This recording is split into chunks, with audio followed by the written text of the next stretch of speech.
এই ভাই, আজকে কি আমাদের কেউ কিনে নেবে? আশা করি ভালো রান্না হবে। ওটা কি আমাদের জন্য? চুপ, পালানোর প্ল্যান করি। আজকে সিদ্ধান্ত নিতে হবে, কে হবে ঝুরির নেতা। আমরা গাছে থাকলে ভালো ছিল। না ভাই, পৃথিবী ঘুরে দেখা দরকার।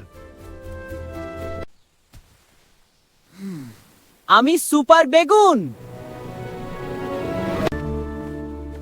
দেখি আজকে আমাদের দাম কত। এই বেগুনের দাম কত ভাই? এই বৃষ্টি বেশ মজা। হ্যাঁ, তুই ভিজে যাচ্ছিস, আমার দারুণ লাগছে। এই বৃষ্টি বেশ মজা, কিন্তু ঠান্ডা লাগবে না তো? দেখো, রান্না হয়ে যাওয়া বেগুন। ওটা কি? ওরে, ওটা তো আমাদের বন্ধু ছিল। ও হে টমেটো, নাচতে এসো রাতে পিতে। হ্যাঁ, বেগুন নাচি আর গাই। ভিডিওটি ভালো লাগলে লাইক দিন কমেন্ট করুন। এবং সাবস্ক্রাইব করতে ভুলবেন না।